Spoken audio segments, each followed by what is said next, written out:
আমরা কথা শুনতে এসেছি মহাবিশ্বের মহাবিশ্বয় মহাগ্রন্থ আল কোরআন থেকে। আল্লাহ রাব্বুল আলামিন বলেন, ওয়ালাউ আকাওয়ালা আলাইনা বা'দাল আকাওবিল লাআখাযনা মিনহু বিল ইয়ামিন সুম্মা লাকাতা'না মিনহুল ওয়াতিন ফামা মিনকুম মিন আহাদিন আনহু হাজিসিন। রাসূলুল্লাহ সাল্লাল্লাহু আলাইহি সাল্লামকে সূরাতুল হাক্কার মধ্যে 40 থেকে 42-43 নম্বর আয়াতে আল্লাহ রাব্বুল আলামিন বলছেন, হে রাসূল, আপনি যদি আপনার কোন কথা আমার নামে চালিয়ে দিতেন এই কোরআনুল কারীমে, তাহলে আমি আল্লাহ রাব্বুল আলামিন আপনাকে আমার ডান হাত দ্বারা চেপে ধরতাম এবং আপনার কণ্ঠনালী আমি কেটে ফেলে দিতাম, এবং এই অবস্থা থেকে আপনাকে দুনিয়া ও আখিরাতে কেউ বাঁচানো ছিল না আমার থেকে। তো এইরকম অথেন্টিক একটা কিতাব থেকে আল্লাহ রাব্বুল আলামিনের কথা, তারই উপনিষিদ্ধ বাণী আমরা শুনতে এসেছি। কাজেই যা কিছু বলা হবে তাই আমরা শুনবো, বুঝবো এবং মেনে নেব। সূরা বাকারাতে যেমন বলা হয়েছে, অকালু সামি'না ওয়া আতা'না, শুনলাম, বুঝলাম এবং মেনে নিলাম। বনী ইসরাঈল যেমন বলেছিল ওয়াকালু সামি'না ওয়া আসাইনা, আর আমি বললাম ওয়াকালু সামি'না ওয়া আতা'না, মানে শুনলাম, বুঝলাম, মেনে নিলাম। এটা উম্মত মুহাম্মাদের বৈশিষ্ট্য। আর বনী ইসরাঈলরা কি বলেছিল? ওয়াকালু সামি'না ওয়া আসাইনা, শুনলাম, প্রত্যাখ্যান করলাম, মানলাম না। বনী ইসরাঈলদেরকে এই জন্য আল্লাহ রাব্বুল আলামিন বিভিন্নভাবে বিভিন্ন কায়দায় ধ্বংস করে দিয়েছেন। সেখান থেকে আল্লাহ রাব্বুল আলামিন আমাদেরকে শিক্ষা নিতে বলছেন। তো আজকের যে আলোচনা করা হবে কোরআন এবং হাদিস ভিত্তিক, সদা সত্যতা যাচাই করে আমলে জিন্দেগিতে প্রতিপালন করা, এটাই আমাদের একমাত্র উদ্দেশ্য, লক্ষ্য। আর প্রতিপালন করে আমরা যেন ইহকালীন শান্তি এবং পরকালীন মুক্তি হাসিল করতে পারি, সে তৌফিক এবং মন মানসিকতা আল্লাহ রাব্বুল আলামিন আমাদেরকে দান করুন। সকলে বলি আল্লাহুম্মা আমিন। আজকের তারিখটা হচ্ছে রজব মাসের 2 তারিখ। রজব মাসের 2 তারিখ 1446 হিজরি, জানুয়ারির 3 তারিখ 2025 সাল। আমরা চোখ বন্ধ করে চোখ খুলতে খুলতে আমাদের একটি বছর পার হয়ে চলে যায়। সময় আজকে এতটাই ক্ষীণ হয়ে গেছে যে আমরা চোখ বন্ধ করে খুলতে খুলতে দেখা যাচ্ছে যে একটা বছর চলে গেল। গত বছরে মনে হলো যে সেই দিনকে গেল, রমজানের রোজা পালন করলাম, তারপরে আপনার ঈদ পালন করলাম, সবকিছু মনে হচ্ছে চোখের সামনে ভাসছে, কিন্তু আবার আমাদের সামনে হাত ছাড়িয়ে দিচ্ছে রহমতের ছায়ার মাস রমাদানুল মুবারক। তো কাজেই রাসূলুল্লাহ সাল্লাল্লাহু আলাইহি ওয়াসাল্লাম যখন তার সামনে রজব মাস উপনীত হতেন, তখন থেকে আগামী রমাদানের জন্য তিনি প্রস্তুতি গ্রহণ করতেন। মানসিক, সার্বিক এবং শারীরিক যত রকম প্রস্তুতি রয়েছে, সর্বরকম প্রস্তুতি আল্লাহ রাসূল সাল্লাল্লাহু আলাইহি ওয়াসাল্লাম তিনি গ্রহণ করতেন নিজে, এবং সাহাবীদেরকে গ্রহণ করার জন্য পরামর্শ দিতেন। তো কাজেই আলোচনার বিষয়ও সেদিকেই যাবে ইনশাআল্লাহ। আমাদের মধ্যে যত রকম দোষ ত্রুটি আছে সেখান থেকে আমরা বেরিয়ে আমরা যে রমজান আবার আমরা পাবো ইনশাআল্লাহ, সেইখানে যেন আমরা নিজেকে পরিশুদ্ধ একদম বান্দা হিসেবে নিজেকে গঠন করতে পারি, সেটাই আমাদের লক্ষ্য এবং উদ্দেশ্য। কাজে আজকের যে তেলাওয়াতকৃত আয়াত, সেখান থেকে আলোচনার বিষয় আমরা ঠিক করেছি দ্বিমুখী আচরণ, অর্থাৎ ডাবল স্ট্যান্ডার্ড, মুনাফিকি আচরণ। আল্লাহ রাব্বুল আলামিন সূরাতুল বাকারা 14 নম্বর আয়াতে বলছেন, ওয়াইদা লাকুল লাযিনা আমানু ক্বালু আমান্না ওয়াইদা খালাউ ইলা শায়াতিনহিম ক্বালু ইন্না মাআকুম ইন্নামা নাহনু মুস্তাহজিউন। এর সরল অর্থ হচ্ছে যে ওয়াইদা লাকুল লাযিনা, তারা বলে যে আমরা ঈমান এনেছি এবং তোমাদের সাথে আছি। কারা বলে? মুনাফিকেরা বলে যে আমরা ঈমান এনেছি এবং তোমাদের সাথেই আছি। পরক্ষণে যখন তারা শয়তানের সঙ্গে মিলিত হয়, কাফের বেঈমানের সঙ্গে যখন মিলিত হয়, তখন তারা বলে ওয়াইদা খালাউ ইলা শায়াতিনহিম ক্বালু ইন্না মাআকুম, মূলত বস্তুত আমরা তোমাদের সাথেই আছি। আমরা তো তাদের সাথে ঠাট্টা বিদ্রূপ করেছি, শুধু বলা মাত্রই বলেছি যে আমরা তোমাদের সাথে আছি, মূলত আমরা শয়তান অর্থাৎ তোমাদের সাথেই আছি। ইন্না মাআকুম ইন্নামা নাহনু মুস্তাহজিউন, তারা এই সব থেকে ক্ষতির মধ্যে অন্তর্ভুক্ত, পড়ে গেছে তারা ক্ষতির মধ্যে। তো আলোচনার বিষয়বস্তু হচ্ছে মুনাফিকের পরিচয়, মুনাফিকের আলামত এবং আমাদের মধ্যে মুনাফিকি আচরণ খুঁজে পাওয়া যায় কিনা সেইখান থেকে আমাদেরকে শিক্ষা নিয়ে আমাদেরকে আমাদের জীবনের পরিবর্তন ঘটানো উচিত। কাজেই যেহেতু সামনে আমাদের পবিত্রতম যে মাসগুলো শাবান এবং রমাদান আসতে চলেছে, তো আমাদের মধ্যে যেরকম দোষ ত্রুটিগুলো রয়েছে, যেমন মনে করেন মুশরিকের আচরণ, কাফেরের আচরণ, মুনাফিকের আচরণ, বিশেষ করে এই সমস্ত আচরণ থেকে আমাদেরকে বের হয়ে আসতে হবে এবং আমাদের জীবনকে পরিশুদ্ধ একটি জীবন গঠন করতে হবে। রাসূলুল্লাহ সাল্লাল্লাহু আলাইহি সাল্লামের পূর্ণাঙ্গ অনুসরণ করে সে জীবনটা আমাদেরকে গঠন করতে হবে। মুনাফিক হচ্ছে আরবি শব্দ, ইংরেজিতে বলা হয় হিপোক্রেসি। মুনাফিক শব্দটি এসেছে নিফাক থেকে। নিফাক শব্দটি এসেছে আপনার নাফাকা থেকে, যার বাংলা অর্থ হচ্ছে সুড়ঙ্গ এবং টানেল। বাংলাদেশে দেখবে চট্টগ্রামে কর্ণফুলী টানেল তৈরি করেছে, যেটার নাম হচ্ছে বঙ্গবন্ধু টানেল। জানি না এখন বর্তমানে কি নাম। তো সেই টানেলে দেখবেন ঢুকবেন আর একটা পথ বের হওয়ার পথ রয়েছে। সুড়ঙ্গ হয় দ্বিমুখী, এক পাশ দিয়ে ঢুকছে আর এক পাশ দিয়ে বের হচ্ছে। তো মুনাফিকের আচরণ সেম এইরকম। মুনাফিক আপনি কাফের বেঈমানের মধ্যে দেখতে পাবেন না, মুশরিকের মধ্যে আপনি দেখতে পাবেন না মুনাফিক। আপনি মুনাফিক ইহুদি নাসারার মধ্যে দেখতে পাবেন না। মুনাফিক হতে হলে আপনাকে আমাকে মুসলমান হতে হবে। আমি যদি মুসলমান হই তারপরেই আমি মুনাফিক হতে পারবো। আমি যদি নিজেকে মুমিন দাবি করি তারপরেই আমি মুনাফিকের পরিচয় নিজে বহন করছি, অজ্ঞাত পরিসরে হোক বা জ্ঞাত পরিসরেই হোক। আপনি কখনোই কাফের বেঈমান মুশরিকদের মধ্যে মুনাফিকি আচরণ খুঁজে পাবেন না। তারা আমাদের সাথে যে শত্রুতা তাদের আছে, তারা আমাদের যে প্রকাশ্য শত্রু, শত্রুতাপূর্ণ আচরণ তারা আমাদের প্রকাশ্যেই করে। কিন্তু এই মুনাফিক সম্প্রদায়, যেটা আল্লাহ রাব্বুল আলামিন কোরআন কারীমে অনেক জায়গা আমাদেরকে সাবধান করে বলছেন যে এই মুনাফিকের থেকে সাবধান, কেননা মুনাফিক হচ্ছে ঘরের শত্রু বিভীষণ। ওই যে আয়াতটা আমি বললাম সূরা বাকারা 14 নম্বর আয়াত, যে তারা যখন মুমিনদের সঙ্গে মিলিত হয় তখন তারা বলে আমরা তোমাদের সাথে আছি। আবার যখন পরক্ষণে যখন তারা কাফের বেঈমান মুশরিকদের সাথে মিলিত হয় তখন তারা বলে মূলত আমরা তোমাদের সাথে আছি। আমরা তোমাদের সাথে কিরকম শুধুমাত্র ঠাট্টা বিদ্রুপ করে বলেছে যে তোমাদের সঙ্গে আমরা ছিলাম, কিন্তু মূলত আমরা তোমাদের সাথেই আছি।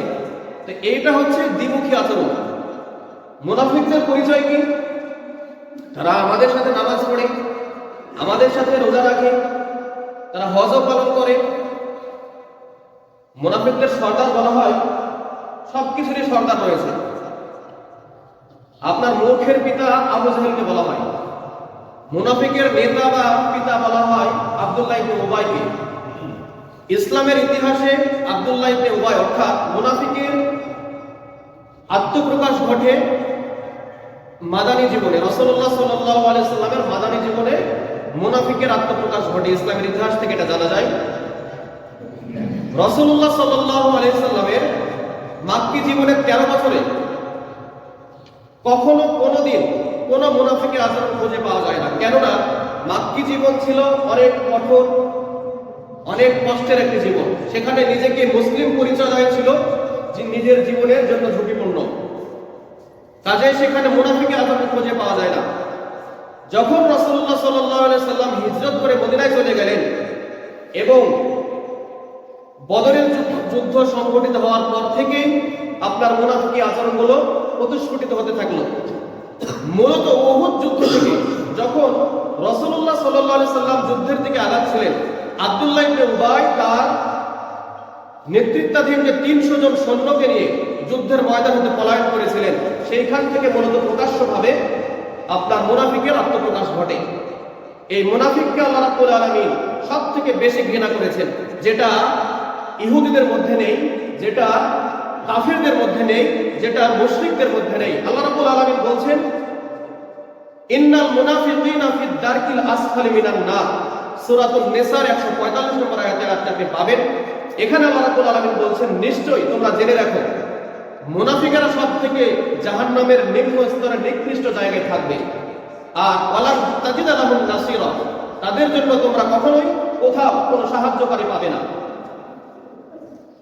আপনি নিজের বিবেককে প্রশ্ন করে দেখুন, কাফের বেঈমান মুশরিকদের সম্পর্কে বলা হয়েছে তারা খালিদিনা ফিহা আবাদা, মানে জাহান্নামে চিরকাল তারা থাকবে, জাহান্নামে তারা ঢুকবে এবং জাহান্নামে তাদেরকে সারা জীবন প্রজ্বলিত করা হবে, এতটুকু তাদের শাস্তি। কিন্তু এই আমাদের মধ্যেই থেকে একটি সম্প্রদায় যারা নিজেকে মুমিন পরিচয় দেয়, যারা নিজেকে মুসলিম পরিচয় দেয়, বাহ্যিক দৃষ্টিতে কিন্তু আপনি তাদেরকে দেখবেন তারা কিন্তু মুমিন মুসলিমের মতোই। তারা আমার আপনার মতো নামাজও পড়ে, যাকাত দান করে, সবকিছুই করে। আপাতত দৃষ্টিতে তাদেরকে দেখলে মানে মনে হবে তারা মুমিনই। কিন্তু ওই যে বলে যে আমরা মুমিনের সঙ্গে যখন থাকি তখন আমরা বলি আমরা মুমিন, আমরা তোমাদের সাথে আছি, কিন্তু আসলে প্রকৃতপক্ষে নাই। তো এদের সম্পর্কে আল্লাহ রাব্বুল আলামিন আমাদেরকে সাবধান করে বলছেন যে অবশ্যই তারা জাহান্নামের সর্বনিকৃষ্ট, সব থেকে নিম্নতর স্থানে তারা স্থান পাবে। শুধু জাহান্নামের দিয়েই তাদেরকে আল্লাহ রাব্বুল আলামিন ক্ষান্ত হবেন না, তাদেরকে আল্লাহ রাব্বুল আলামিন সর্বনিম্ন স্তরে স্থান দেবেন। আর তাদের জন্য কোনো সাহায্যকারী আল্লাহ রাব্বুল আলামিন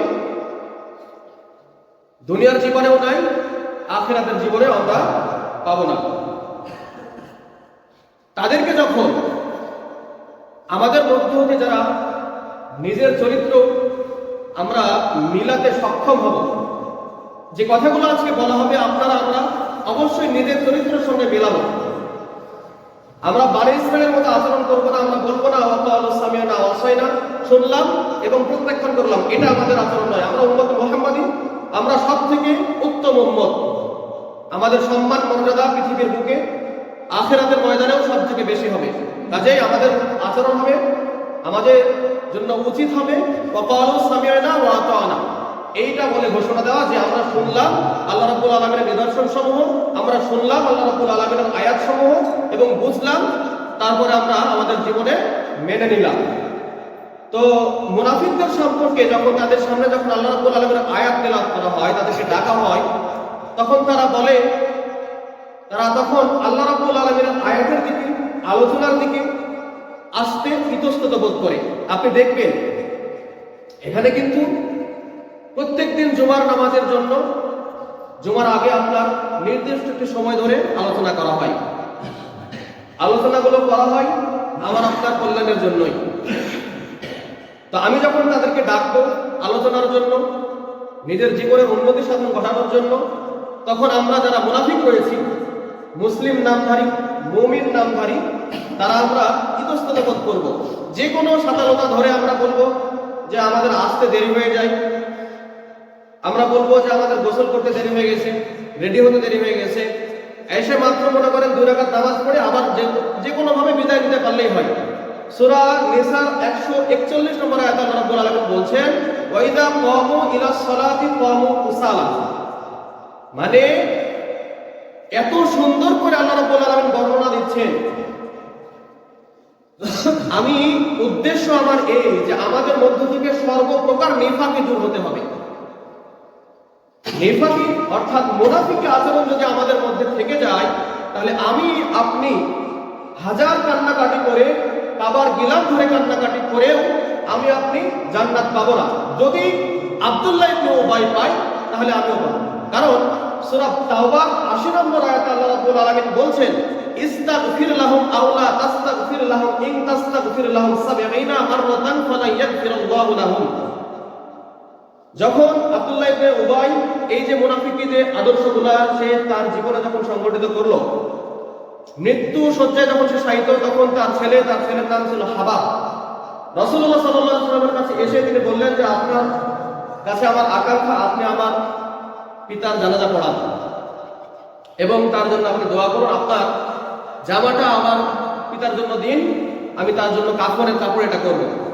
তো আল্লাহ রাসূল সাল্লাল্লাহু আলাইহি ওয়াসাল্লাম দয়া করে তিনি সব দিয়ে দিলেন, জানাজার জন্য দাঁড়ালেন, দোয়া করতেও দাঁড়ালেন।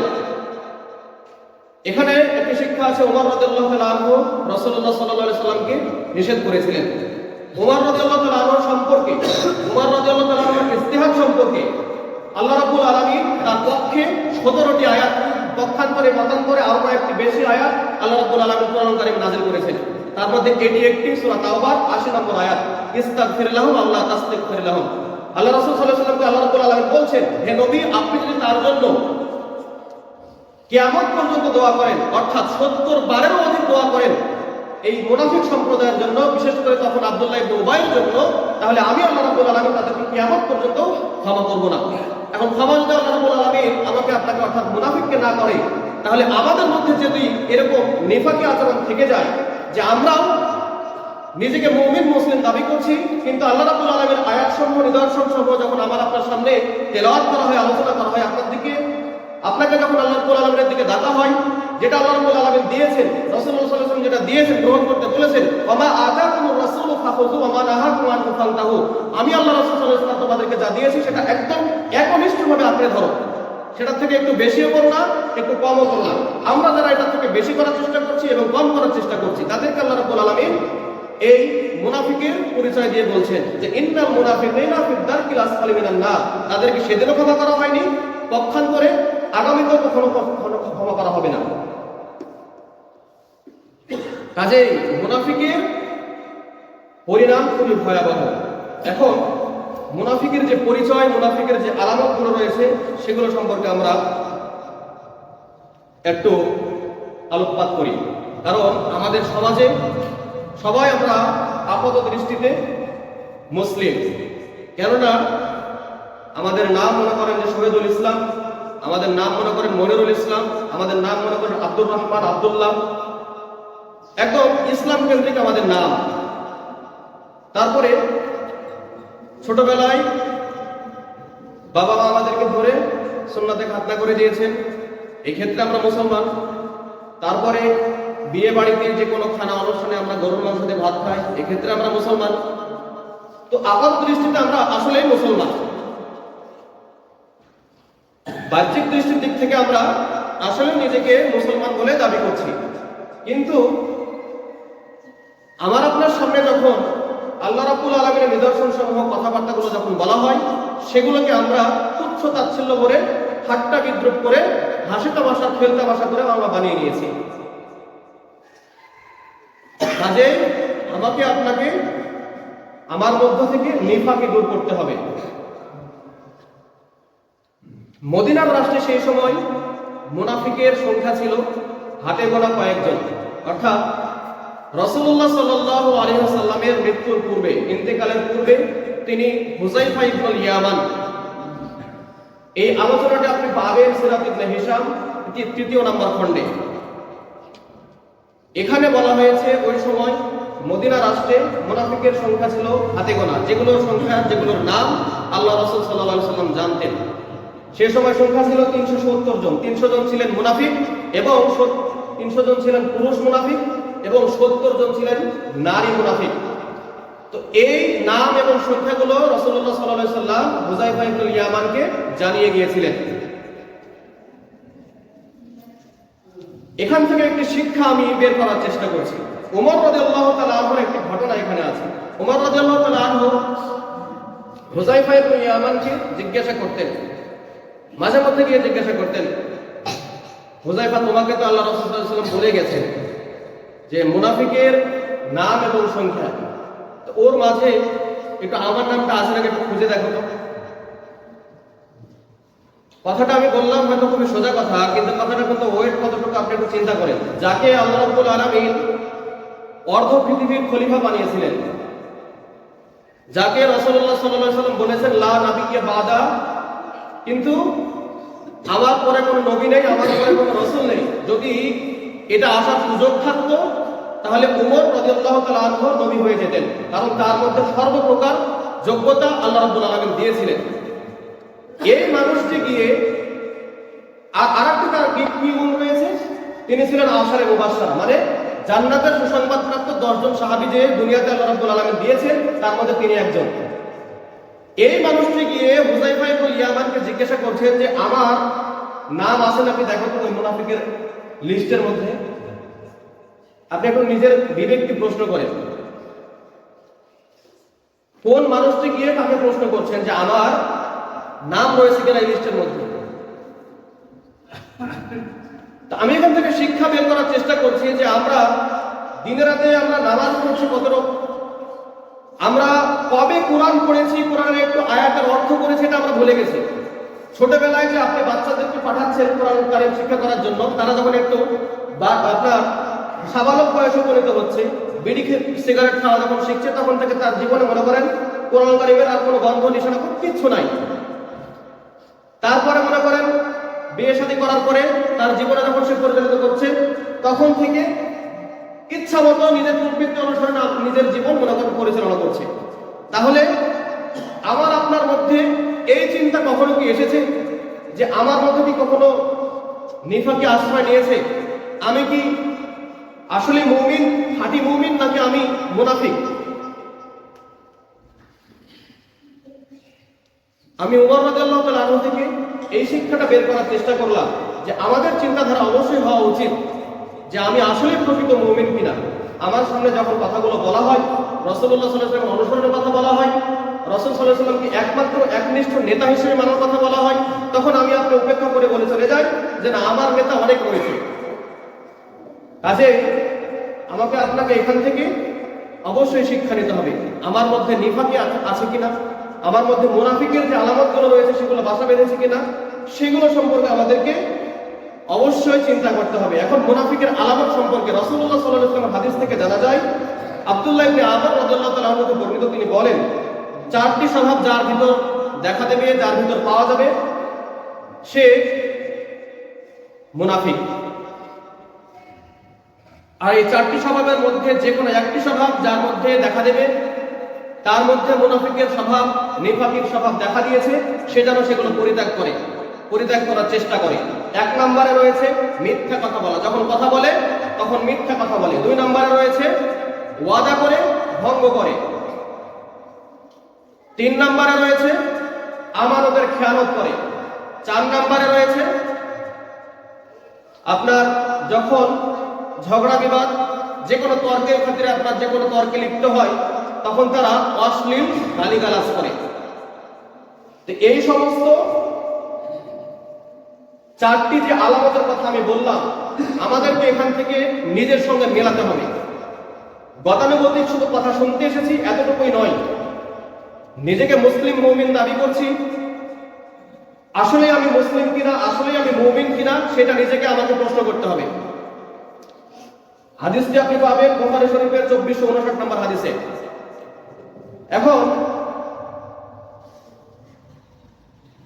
প্রথমে যেটা বললাম যে কথা যখন বলে তখন মিথ্যা কথা বলে এবং অপ্রয়োজনেই তারা মনে করেন যে কসম করে। আপনি একটু দেখেন মিথ্যা তারা কিভাবে বলে। আপনি বাজারে গিয়ে দেখবেন যে কোনো ব্যবসায়ী কোনো কিছু বিক্রি করার জন্য আপনি তার কাছে কিনতে গেছেন ক্রেতা হিসেবে, কারণ সে আপনাকে বলছে আল্লাহর কসম ভাই, এই জিনিসটা আমি 100 টাকা দিয়ে কিনেছি, 10 টাকা লাভে আপনাকে দিয়ে দিলাম, আপনি আমার পরিচিত মানুষ, আপনাকে আমি দিয়ে দিলাম মাত্র 10 টাকা লাভে। তারপরে বলে কি, ভাই এই জিনিসটা আমি 500 টাকা দিয়ে কিনেছি, আপনাকে দিয়ে দিলাম 500 টাকাতে, আপনি আপনার দৈনিক কাস্টমার, মানে প্রথম কাস্টমার, কিন্তু এর আগে সে 20 জনের কাছে অলরেডি সে বিক্রি করেছে। এরপরে সে বলছে কি যে আপনি আমার প্রথম কাস্টমার। এরকম স্বভাব আছে কিনা বলেন? তো এই স্বভাবগুলোর থেকে আমাদেরকে দূরে থাকতে হবে। এগুলো হচ্ছে মুনাফিকের আলামত। যখনই কথা বলে তখনই মিথ্যা কথা বলে, মিথ্যা মিথ্যা ওয়াদা করে। আর এগুলো থাকলে নিজেকে মুমিন দাবি করার কোনো প্রশ্নই আসে না। আল্লাহ রাব্বুল আলামিন এখান থেকে আমাদেরকে শিক্ষা নিতে বলছেন। মুনাফিকদের সম্পর্কে কুরআনুল কারীমে একটি সূরা স্থান পেয়েছে। আল্লাহ রাব্বুল আলামিন বলছেন, ইজা জাআকাল মুনাফিকুনা ক্বালু নাশহাদু ইন্নাকা লারাসূলুল্লাহ আল্লাহু ইয়ালামু ইন্নাকা লারাসূলুহু আল্লাহু ইয়াশহাদু ইন্নাল মুনাফিকিনা লাকাযিবুন। মুনাফিকরা কি বলে জানেন? প্রথম নম্বর আয়াতে সূরা মুনাফিকের বলছে যে ইজা জাআকাল মুনাফিকুনা, মুনাফিকরা যখন আমার কাছে আপনার কাছে আসে তখন তারা বলে অবশ্যই আল্লাহ রাব্বুল আলামিন সত্য এবং রাসূলুল্লাহ সাল্লাল্লাহু আলাইহি ওয়াসাল্লাম সত্য, তিনি আল্লাহর প্রেরিত রাসূল এবং বান্দা। আর আল্লাহ রাব্বুল আলামিন এটা জানেন যে আমরা মুমিন। কিন্তু আল্লাহ রাব্বুল আলামিন আবার নিজে সাক্ষী দিয়ে বলছেন আল্লাহু ইয়াশহাদু ইন্নাল মুনাফিকিনা লাকাযিবুন, অবশ্যই মুনাফিকরা হচ্ছে মিথ্যাবাদী। কাজে মুনাফিকদের প্রথম পরিচয় হচ্ছে তারা মিথ্যাবাদী হবে। তাদের কাছ থেকে আমাদের অবশ্যই সাবধান থাকতে হবে। মিথ্যা বলা আর কোথায় কোথায় হয় দেখেন, চগলখড়ি, গীবত করা, তহমত করা, বিশেষ করে চায়ের স্টলে বসে আমরা মসজিদের থেকে বেশি আরাম পাই, আনন্দ পাই। কেন জানেন? মসজিদে আপনি আসবেন 10-15 মিনিট নামাজ আদায় করতে আপনার বিরক্ত ধরে যায়, কিন্তু আপনি চায়ের স্টলে বসে, বিভিন্ন বাজারে বসে আপনার ঘন্টার পর ঘন্টা চলে যাচ্ছে, কিন্তু আপনার কোনো আলিশ অলসতা আসছে না। কারণ কি? কারণ আমরা ওখানে পরচর্চা করছি, পরের যে দোষগুলো রয়েছে, যে গুণগুলো রয়েছে, সেগুলো নিয়ে আমরা হাসি তামাশার মজার খোরাকি বানিয়ে নিয়েছি। কিন্তু এইটাকে আল্লাহ রাব্বুল আলামিন রাসূলুল্লাহ সাল্লাল্লাহু আলাইহি ওয়াসাল্লামের মাধ্যমে একনিষ্ঠভাবে আপনার নিষেধ করে দিয়েছেন। কিন্তু আপনারা ওইটাতে বেশি অভ্যস্ত। আপনার আমার আমল ধ্বংস করার জন্য ওইটাই যথেষ্ট, এই গীবত করা, তহমত করা। আর এগুলো আমরা করছি একদম চিত্ত বিনোদন হিসেবে, খুশির খোরাকি হিসেবে। চায়ের স্টলে বসলেই দেখবেন আপনি হাসছে আর বলছে ওই লোকটা এরকম তো দিয়ে মনে করেন 2-3 জন মিলে লাগে গেল হাসতে। এই তো হচ্ছে আমাদের চরিত্র। এখন এটা সত্য না মিথ্যা এটা যাচাই করার আমরা মনে করেন চেষ্টা করলাম না। রাসূলুল্লাহ সাল্লাল্লাহু আলাইহি ওয়াসাল্লাম বলছেন যে ওই ব্যক্তির মুনাফিক হওয়ার জন্য এটাই যথেষ্ট যে ব্যক্তি যেটা শোনে সেটাই প্রচার করে বেড়ায়। আপনি হাদিসটি পাবেন আবু দাউদের এবং তিরমিজির 2426 নম্বর হাদিসে। মানে কথাটা কত কঠোর আপনি একটু চিন্তা করেন। কিন্তু আমরা তো শোনার তো দূরের কথা, নিজে যেটা অনুমান করি সেটাই বলছি। আপনি মনে মনে বলছেন যে হুজুর মনে আজকে সকালবেলা বিড়ি খাইছে, আপনি মনে মনে বলছেন হুজুর মনে গোপনে বিয়ে করে ফেলেছে, কিন্তু হুজুর কিছু করায়নি।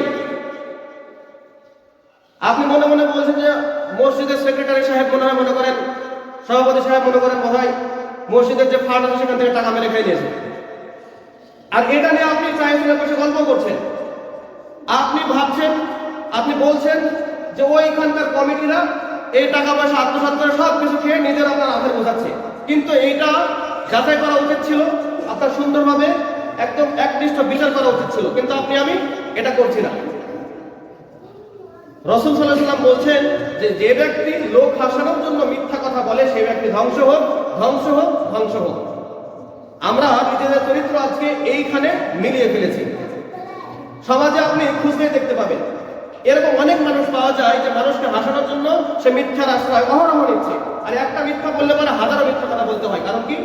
ওই মিথ্যা কথা আপনাকে বলার জন্য তো আবার আরেকটা মিথ্যা কথা দিয়ে ঢাকতে হবে, কারণ আপনি ওটার মধ্যে নাই।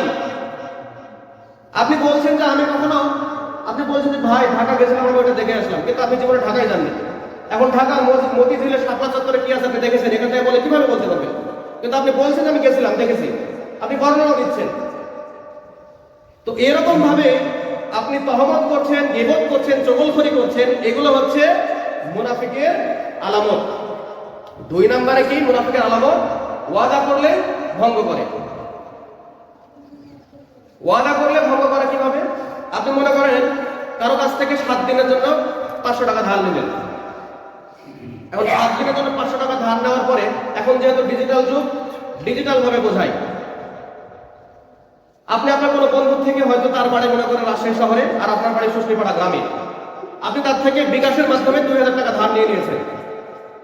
এটা মোবাইলের মধ্যে আদান প্রদান হয়েছে, মোবাইলে মনে করেন যে কথাবার্তা হয়েছে, এটা কেউ সাক্ষীও নাই, কিছুই নাই। কিন্তু ওই ব্যক্তি 7 দিন পার হওয়ার পরে যখন আপনার কাছে টাকা চাচ্ছে, এটাও কিন্তু অপরাধ। 7 দিন পার হওয়ার সাথে সাথে আপনাকে অবশ্যই তাকে টাকা দেওয়ার জন্য যোগাযোগ করতে হবে, এটা আপনার জন্য বেশি বর্তায়। কিন্তু ওই 7 দিন যখন পার হয়ে গেছে, সেই ব্যক্তি যখন আপনাকে ফোন দিচ্ছে, আপনি তাকে ব্লক করে দিচ্ছেন, আপনি তার সঙ্গে যোগাযোগ রাখছেন না। সে যখন আপনাকে অন্য মাধ্যম দিয়ে খোঁজার চেষ্টা করছে, আপনি সেখান থেকে পাশ কাটিয়ে যাচ্ছেন। আপনার পাড়াতে আপনি তার কাছে ঢাল নিলেন, কর্জে হাসানা আপনি নিলেন, তারপরে মনে করেন এরকম ভাবে আপনি দ্বিমুখী আচরণ করছেন, তার সঙ্গে আপনি কথা বলছেন না, যোগাযোগ করছেন না। এইরকম আচরণ যার মধ্যে আমরা খুঁজে পাবো, বুঝতে হবে যে আমরা নিফাকে আমার অন্তরের মধ্যে বাসা বেঁধেছি, আমি এই মুনাফিকের মধ্যে অন্তর্ভুক্ত হয়েছি। কাজেই নিজেকে মুমিন মুসলিম দাবি করার অবকাশ এখানে আপনি পাবো না। আপনার আমার উচিত ছিল যে ব্যক্তি আমাকে ধার দিয়ে উপকার করেছে তার উপকারের প্রতিদান ফিরিয়ে দেওয়া। এখন ওই ব্যক্তি আমাকে আপনাকে ধার দিয়েছে, তারও তো দরকার হতে পারে। এখন সে ধার দিয়ে কর্জে হাসানা আমাকে দিয়ে সে মনে করেন বড় পাপ করেছে, আর নিজে দায়িত্ব নিয়ে সেই পাপের শাস্তি আমি তাকে দিচ্ছি। কিভাবে দিচ্ছি? তাকে মনে করেন ইগনোর করে, তাকে অবহেলা করে, তার সাথে দেখা না করে। আপনার উচিত ছিল যদি আপনি কারো কাছ থেকে কোনো টাকা পয়সা ধার নেন, যে কোনো সাহায্য আপনি নেন, ওয়াদা করেন, সেইটা সম্পর্কে আপনাকে তার কাছ থেকে ক্ষমা চেয়ে নেওয়া। যদি আপনার সময় পার হয়ে যাওয়ার কোনো আশঙ্কা থাকে, তার কাছ থেকে আপনি সময় চেয়ে নেবেন, ক্ষমা চেয়ে নেবেন, এটা আপনার উচিত ছিল। কিন্তু আপনি দেখাই করছেন না, তাকে ব্লক করে দিয়েছেন। তাহলে আমার আপনার মধ্যে নেফাকি বাসা বেঁধেছে। মুনাফিকের আচরণ আলামত 2 নম্বরে যেটা বললাম, ওয়াদা করলে ভঙ্গ করে। আর ওয়াদা কোথায় পাওয়া যায়? বিশেষ করে আমাদের দেশে যখন দেখবেন নির্বাচনের সময় আসলে ওয়াদা করা হয়, সুস্নিপাড়া রাস্তা অনেকদিন থেকে নষ্ট হয়ে আছে, রাস্তা করে দেব, ওইখানে একটা ড্রেন দরকার, একটা মনে করেন, তারপরে আরো অনেক কিছু দরকার, সেটা আমি করে দেব, শুধু আমাকে ভোটে জিতাও। কিন্তু বিশেষ করে আপনি দেখবেন এই ওয়াদাগুলো করা হয় ভঙ্গ করার জন্যই। যখন নির্বাচন হওয়ার পরে প্রতিনিধি সে হয়ে যায়, তখন তার আপনি চেহারা এখানে আর আগামী 2 বছর দেখতে পাবেন না। কাজে আল্লাহ রাব্বুল আলামিন বলছেন, নেতা নির্বাচন করার ক্ষেত্রে আল্লাযীনা ইন মাক্কান্নাহুম ফিল আরদি ওয়া আকামুস সালাতা ওয়া আতাউয যাকাত ওয়া ইয়া'মুরুনা বিল মা'রুফ ওয়া ইয়ানহাউনা 'আনিল মুনকার আল্লাহু আলিমুল হাকীম। সূরা হাজের 41 নম্বর আয়াতে আপনি আয়াতটি পাবেন। এখানে আল্লাহ রাব্বুল আলামিন বলছেন নেতার গুণ হবে 4টি। আপনি যদি কোরআন হাদিস বিশ্বাস করেন, তাহলে আপনাকে আমাকে অবশ্যই নির্বাচনের ক্ষেত্রে, যে কোনো নেতা নির্বাচনের ক্ষেত্রে আপনার আমার বৈশিষ্ট্য থাকতে হবে 4টি। নেতার মধ্যেও থাকতে হবে, যে নির্বাচন করবে তার মধ্যেও এই জ্ঞানটা থাকতে হবে। কি গুণ? সে নিজে নামাজ আদায় করবে এবং নামাজ কায়েম করবে। নামাজ পড়া মানে নামাজ কায়েম করা নয়। এ সম্পর্কে বিস্তারিত আলোচনা করা হয়েছে এবং আগামীতেও করা হবে। নামাজ কায়েম করা এক জিনিস, আর নামাজ পড়া এক জিনিস। কাজে যে নেতা হবে তার 1 নম্বরের গুণ হবে নামাজ আদায় করবে এবং কায়েম করবে। 2 নম্বরে যাকাত নিজে পরিশোধ করবে এবং যাকাত আদায় করবে। এটা হচ্ছে নেতার 2 নম্বরের গুণ। 3 নম্বরের নেতার গুণ হচ্ছে সৎ কাজের জন্য, ভালো কাজের জন্য আদেশ দেবে এবং অসৎ কাজের জন্য, মন্দ কাজের জন্য, বেহুদা কাজের জন্য সে নিষেধ করবে। আপনার সামনে একটি ভালো কাজ হচ্ছে, আপনি এটাকে স্বতঃস্ফূর্তভাবে সাপোর্ট করবেন, এটা আপনার গুণ। এটা হচ্ছে নেতার গুণ। আর আপনার সামনে একটা বেহুদা কার্যকলাপ হচ্ছে, অশ্লীলতা চর্চা হচ্ছে, সেখানে আপনি বাধা দিবেন। আপনি হাত দিয়ে বাধা দিবেন, মুখ দিয়ে বাধা দিবেন, অন্তর দিয়ে বাধা দিবেন। এটা হচ্ছে নেতার গুণ। এখন আমরা এই নির্বাচনের ক্ষেত্রে, নেতা নির্বাচনের ক্ষেত্রে আমরা এটা করি কিনা সেটা আমাদের বলা বাহুল্য। 3 নম্বরে ছিল মুনাফিকের আলামত আপনার আমানতের খেয়ানতকারী। আপনার আমার কাছে কিছু গচ্ছিত সম্পদ, সুম্মা লা তুসআলুনা ইয়াওমা ইযিন আনিন নাঈম। আল্লাহ রাব্বুল আলামিনের যে নিয়ামত আমাদেরকে দিয়েছেন, সেটা আমাদের সম্পর্কে আমাদের কাছে নিয়ামত, আমাদের কাছে আমানত। আল্লাহ রাব্বুল আলামিনের নিয়ামত কি কি? আপনি আপনার নিজের শরীরের দিকে তাকান, পৃথিবীর দিকে তাকানোর দরকার নাই। সূর্য, চন্দ্র, গ্রহ, নক্ষত্র আরো যা কিছু রয়েছে ওগুলো আপনি বাদ দেন। আপনি আপনার শরীরের দিকে তাকান, পা থেকে মাথা পর্যন্ত। আপনাকে পা দিয়েছে আল্লাহ রাব্বুল আলামিন 2টা, অন্য কাউকে একটা দিয়েছেন, কাউকে দেনও নাই। আল্লাহ রাব্বুল আলামিন আপনাকে 2টা হাত দিয়েছেন, কাউকে একটাও দেন নাই। কাউকে একটা দিয়েছেন, কাউকে একটা আপনি কেটে ফেলে দিয়েছেন। আল্লাহ রাব্বুল আলামিন আপনাকে 2টা চোখ দিয়েছেন, কাউকে আল্লাহ রাব্বুল আলামিন দৃষ্টি প্রতিবন্ধী করেছেন। আল্লাহ রাব্বুল আলামিন আপনাকে আমাকে সুন্দর একটি মুখ দিয়েছেন, জিহ্বা দান করেছেন, যেটাতে আমরা মনে করেন যে ফটো ফটো করে কথা বলছি। আল্লাহ রাব্বুল আলামিন আমাকে আপনাকে একটা সুন্দর মস্তিষ্ক দিয়েছেন, বিবেক দিয়েছেন। এইগুলো হচ্ছে আল্লাহ রাব্বুল আলামিনের আমাদের কাছে আমানত, নিয়ামত। আমাদের কাছে এগুলো হচ্ছে আমানত। তো আমরা এই নিয়ামতকে কি কাজে লাগিয়েছি একটু দেখেন তো। চোখ দিয়ে আমরা ভালো জিনিস দেখাচ্ছে, খারাপ জিনিস কি বেশি দেখছি না এখন? আপনি মোবাইল, টেলিভিশন বা মনে করেন যে কোনো বেহুদা কার্যকলাপ, যে কোনো অশ্লীলতা, সবকিছু আপনি চোখ দিয়ে ভালো জিনিসের থেকে খারাপ জিনিস আমি আপনি বেশি দেখছি। তারপরে দেখবেন আমি আপনি হাত দিয়ে কি করছি, একটা কলমের সিগনেচারের মাধ্যমে, একটা কাগজে, সাদা কাগজে একটা সিগনেচারের মাধ্যমে হাজার হাজার কোটি টাকা চুরি করে নিচ্ছি। আমি আপনি কাকরহাট বাজারে ওই দুর্নীতিপট্টিতে চোর ধরা পড়লে পরে সেই মার লাগা। ওই চোরের থেকে সব থেকে বড় চোর যে কাউন্সিল, পৌরসভাতে বসে থেকে সংসদ ভবনে বসে থেকে, আপনার সচিবালয়ে বসে থেকে একটা সিগনেচারের মাধ্যমে হাজার হাজার কোটি টাকা বিদেশে লোপাট করে দিয়েছে, ওইটা সবচেয়ে বড় চোর। কিন্তু ওই চোরকে আপনি চোর বলতে যাবেন, আপনি মনে করেন হয়ে যাবেন জঙ্গি, আপনি দেশদ্রোহী, আপনি হয়ে যাবেন দেশ ছাড়া। এইটা হচ্ছে মনে করেন কি বৈষম্য, ডিসক্রিমিনেশন বলতে গেলে দোষ হয়ে যাবে। তো এইটা হচ্ছে আমার আপনার আচরণ, আমার আপনার মধ্যে নিফাকির বাসা বাঁধা। কাজেই আমাদের যে গুণগুলো নেতা নির্বাচনের ক্ষেত্রে, আমাদের যে বৈশিষ্ট্যগুলো আমানতদারিতা রক্ষার ক্ষেত্রে, রাসূলুল্লাহ সাল্লাল্লাহু আলাইহি সাল্লামকে as-সাদিক আল-আমিন, নবুয়ত লাভের পূর্বেই মক্কার জনগণ তাকে এভাবে করে ডাকতো। রাসূলুল্লাহ সাল্লাল্লাহু আলাইহি সাল্লাম, এই ঘটনা আমরা জানি যে যেদিন তিনি হিজরত করে চলে যান, তাকে সেদিনকে হত্যার জন্য ষড়যন্ত্র করা হয়েছিল। তার কাছে এত গচ্ছিত সম্পদ রাখা হয়েছিল, আলী রাদিয়াল্লাহু তাআলা আনহুকে তিনি সে দায়িত্ব দিয়ে গেছিলেন যে সেই সম্পদগুলো তিনি যেন বন্টন করে দেন। আর সেগুলো বন্টন করতে করতে 2 দিন 3 দিন পার হয়ে গিয়েছিল। এত সম্পদ আল্লাহ রাসূল সাল্লাল্লাহু আলাইহি ওয়াসাল্লামের কাছে গচ্ছিত ছিল। তো এইরকম আমানতদারিতা, এইরকম ওয়াদা রক্ষা আমাদের মধ্যে আজকে আর খুঁজে পাওয়া যায় না। মুনাফিকের শেষ যে 4 নাম্বার যে গুণটা, সেটা বলছিলাম। কথা অনেক ছিল, সময় স্বল্পতার কারণে সংক্ষেপ করতে হচ্ছে। 4 নাম্বার গুণটা বলে আমি শেষ করব। কথা যখন বলে তখন 4 নাম্বার গুণ কি ছিল? যখন ঝগড়া বিবাদ তর্কে লিপ্ত হয় তখন গালিগালাজ করে। আপনি দেখবেন পাড়া প্রতিবেশীর ক্ষেত্রে, চায়ের স্টলে বসে থাকার ক্ষেত্রে, যে কোনো তর্কে আপনি লিপ্ত হন, দেখবেন যারা মুনাফিকের মধ্যে রয়েছে তারা আপনাকে যে কোনো ভাবে গালিগালাজ, অশ্লীল আচরণ এরকম ভাবে প্রতিহত করার চেষ্টা করবে। কারণ মুনাফিকের একমাত্র শক্তি, একমাত্র সম্বল হচ্ছে, বা মূর্খের একমাত্র সম্বল বা শক্তি হচ্ছে অশ্লীল কথাবার্তা, অশ্লীল গালিগালাজ। আল্লাহ রাব্বুল আলামিন সূরাতুল ফুরকানের ৭৪ নম্বর আয়াতে বলছেন, ওয়াইজা খাতাবাহুমুল জাহিলুনা ক্বালু সালামা। রহমানের বান্দারা তারা হবে, তাদেরকে যখন বেহুদা কার্যকলাপের দিকে, তর্কের দিকে ডাকা হবে, তখন তারা সালাম দিয়ে চলে আসবে। কারণ কি? ওয়াইজা খাতাবাহুমুল জাহিলুনা ক্বালু সালামা। কারণ জাহিলরা, মূর্খরা, মুনাফিকেরা কি করবে? আপনার সঙ্গে আমার সঙ্গে যখন কথা বলবে তখন তারা আগে গালি দিয়ে ফেলবে। এখন আমি মনে করেন জীবনে কোনো গালি দেয় নাই, আমাকে যদি এখন মা বোন বলে গালি দেয়, আমি সহ্য করতে পারবো? কাজে আমার আপনার উচিত হবে ওই মুনাফিক, ওই রকম মূর্খ জাহেলের থেকে দূরে থেকে তাদেরকে নিরাপত্তা সুলভ আচরণ করে আমাদেরকে দূরে চলে আসতে হবে, তাদেরকে সালাম দিয়ে তারপরে চলে আসতে হবে। এইটা হচ্ছে আমার আপনার জন্য অবশ্য পালনীয়। এখন যে কথাগুলো আমি বললাম মুনাফিক সম্পর্কে, এইটা হচ্ছে রজব মাস। আগামীতে আমাদের সামনে হাতছানি দিচ্ছে রমাজানুল মুবারক। একটি দোয়া রাসূলুল্লাহ সাল্লাল্লাহু আলাইহি সাল্লাম আমাদেরকে শিখিয়েছেন, যে দোয়াটা করতে বলা হয়েছে। যদিও এই দোয়ার সংসদ, সনদ এবং মতন নিয়ে একটু মত পার্থক্য রয়েছে, তারপরেও আমি শিক্ষার জন্য বলছি, আমি এটা কনফিউশনের কারণে বলছি। যদি এটার কোনো দলিল, কোনো প্রমাণের, কোনো বিশুদ্ধতার কোনো অভাব থাকে, তাহলে ইনশাআল্লাহ আমি এটা পরে আপনার সামনে ঠিক করে দেব।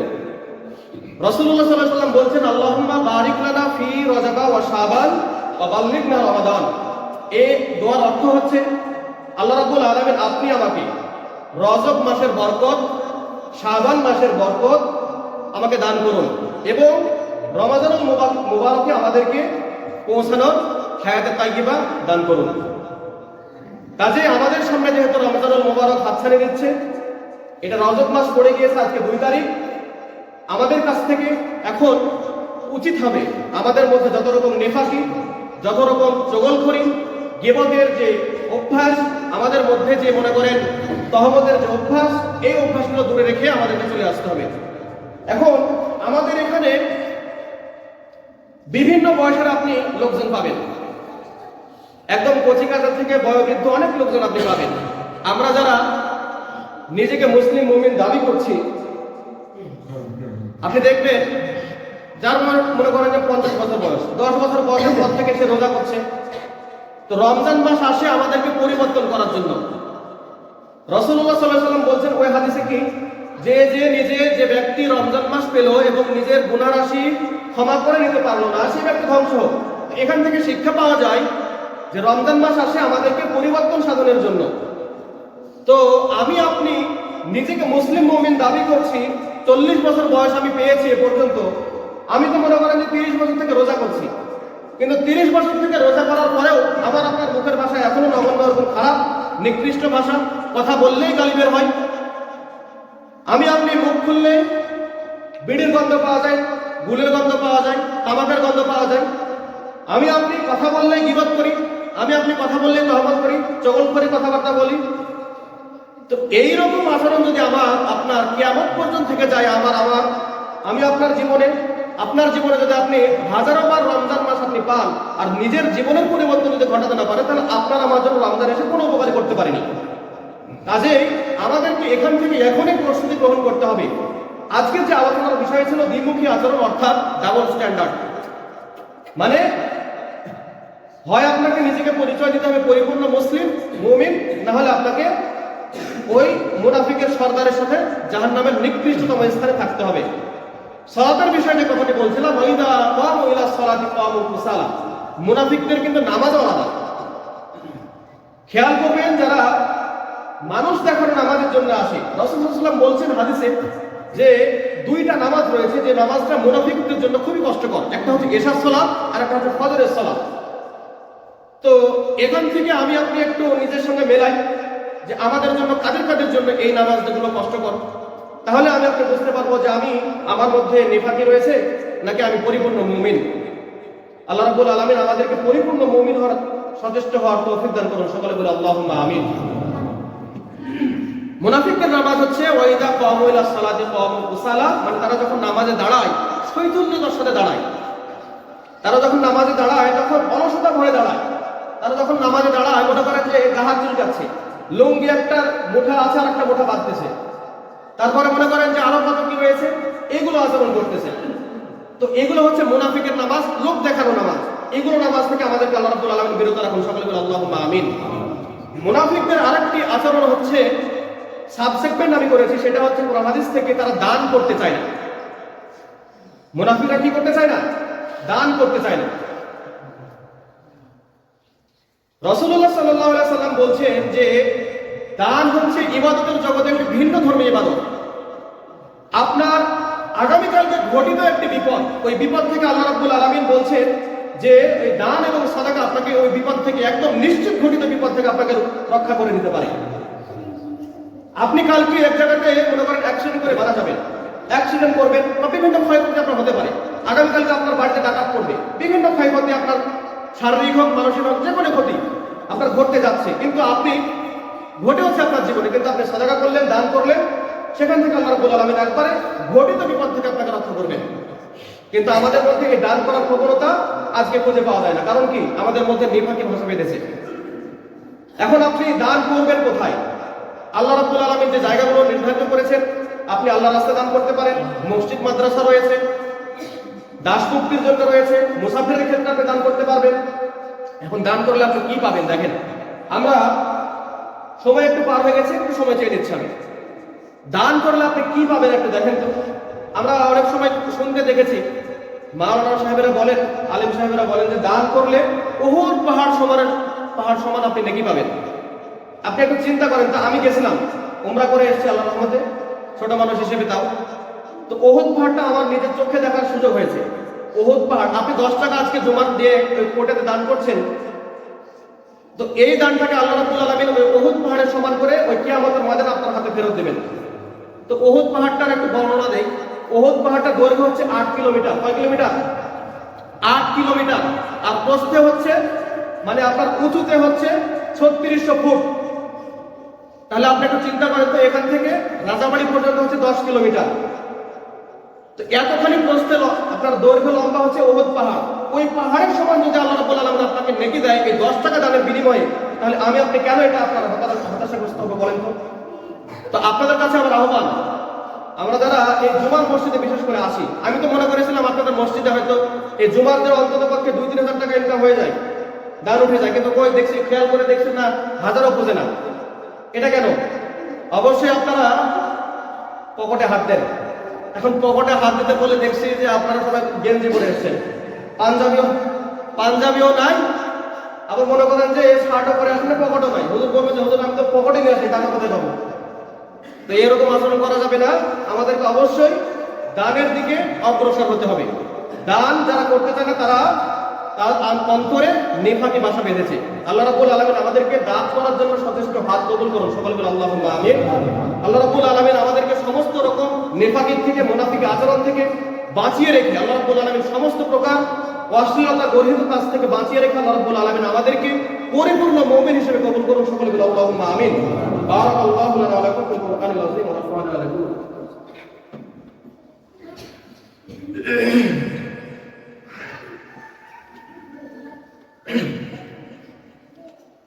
إن الحمد لله نحمده ونستعينه ونستغفره ونعوذ بالله من شرور أنفسنا ومن سيئات أعمالنا. من يهدي الله فلا مضل له ومن يضلله فلا هادي له. ونشهد أن لا إله إلا الله وحده لا شريك له ونشهد أن سيدنا ومولانا محمدا عبده ورسوله. اللهم صل على محمد وعلى آل محمد كما صليت على إبراهيم وعلى آل إبراهيم إنك حميد مجيد. اللهم بارك على محمد وعلى آل محمد كما باركت على إبراهيم وعلى آل إبراهيم إنك حميد مجيد. إن الله يأمر بالعدل والإحسان وإيتاء ذي القربى وينهى عن الفحشاء والمنكر والبغي يعظكم لعلكم تذكرون. فاذكروني